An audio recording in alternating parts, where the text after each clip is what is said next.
All right, we are moving on from our eyeball test, which we could just kind of look at what was happening and get a good idea, to now we're going to look at what we're going to classify as work tests. So, work tests will require you to meet certain conditions and to show all of your steps. These are going to be largely based in algebra. So, for some of us, that's a good thing because we can trust our algebra. We know what's going to be happening there.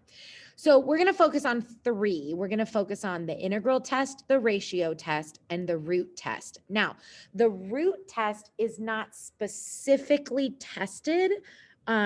Like they won't ask you to use the root test, but it is really convenient for certain types of series, and it is allowed. Like they will score the root test the same as any other test as long as you meet the conditions correctly.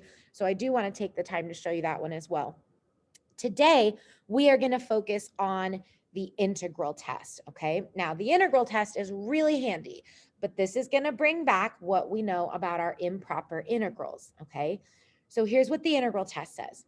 If f is positive, continuous, and decreasing for x greater than or equal to 1, and a sub n is equal to f of n. So we're going to and you could, f of n, f of x, same kind of idea. We're just going to take the rule for the series and create that as a function. Then if we look at the sum from 1 to infinity of a sub n and the integral from 1 to infinity of f of x, which is going to be our a sub n function, then those are either going to both converge or both diverge. Now, what I want you to understand about this is saying a sub n and f of x, those are two different things. A sub n is discrete. That only works for whole number values 1, 2, 3, 4, 5, and so on. However, when we convert this from 1 to infinity, we're looking at all real numbers from 1 to infinity. So that includes rational, irrational, decimals, all sorts of things. And so they are not equal, which is important because if our integral converges to, say, 1/2, make sure you don't make the mistake of assuming the series converges to 1/2. It will not. This does not tell us what it converges to. This is a pass-fail test. It either converges or not. So if the integral converges, the series converges. If the integral diverges, the series diverges. Okay. Remember on the AP exam, they are sticklers for meeting these conditions and stating them clearly. So here are what the three conditions are that we have to meet. All right, the three conditions are: 1, f of x must be positive. So you need to show that f of x is greater than 0. 2, f of x must be continuous. Typically, all you got to do is just state it. You don't need to do a lot of work and show how you know. You just need to make the statement that it is continuous. And 3, f of x has to be decreasing, which means we need to look for where the derivative of f is less than 0. So there's a lot of moving parts here with this test, but it works really, really well. It's a really handy one. So we're going to look at 2 examples here. So number 1, determine whether the sum from 1 to infinity of the natural log of n divided by n converges or diverges. So this is a great candidate for the integral test because natural log of n is not something that we can compare really well with limit comparison. It's got a mix of functions, but it's definitely something, if you look at natural log of n over n, that's going to be something that's pretty easy for us to integrate using U substitution. So the first thing that we want to do is let f of x equal the natural log of x over x. Okay, that's the function that we are going to work with. That is what the series was defined as. So the first thing we need to state is 1, f of x is greater than 0. Yes, natural log of x is always positive. And this is going to be for x is greater than or equal to 1 because our series starts at 1. So x is always going to be positive. So we know that that's true. Again, you just have to state it.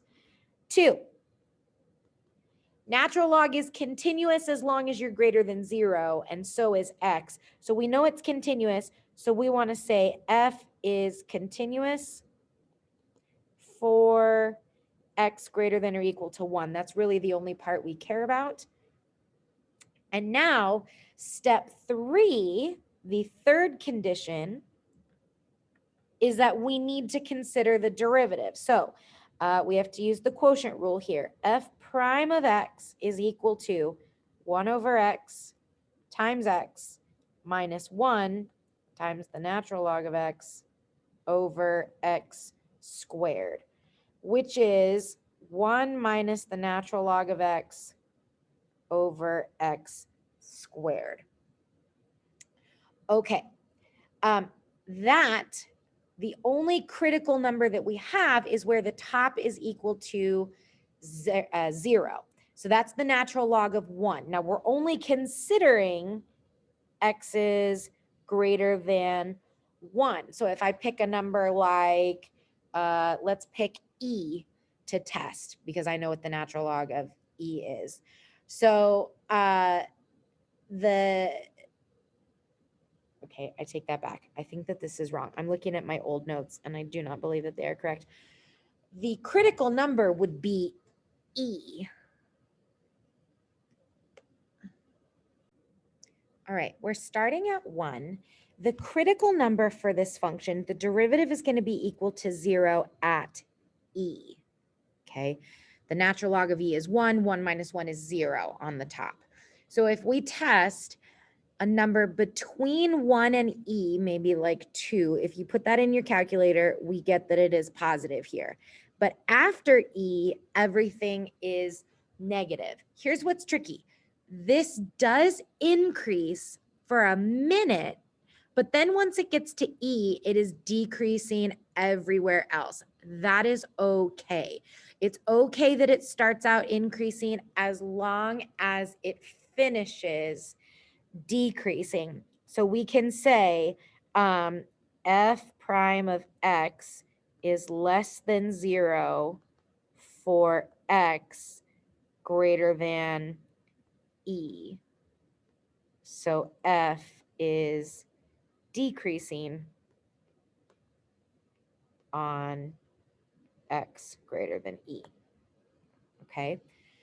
It's decreasing everywhere after that, so that is quite all right. So we have met our 3 conditions. That's the most important part when you start. Now I'm going to zoom in on this space over here so you can see it a little bit better. So now that we have met our conditions, we can go to the integral test, which is I want to find the integral from 1 to infinity of the natural log of x over x dx. Now remember, we can never work with infinities. So we have to use our improper integrals, which means we need to write this in terms of limits. We want the limit as b approaches infinity of the integral from 1 to b of the natural log of x over x dx. Okay. Now we're going to have to use u substitution on this guy. So if we let u be the I don't know what I'm writing. We want to let u be the natural log of x. That makes du 1 over x dx, which we have. So this becomes the limit as b approaches infinity of, I'm going to do the inside bit first. So I'm going to have 1 over u. Nope, I'm just going to have u. Natural log of x is u. du. But we must switch our limits because this is a definite integral. So this is going to become the natural log of b and the natural log of 1, which is 0.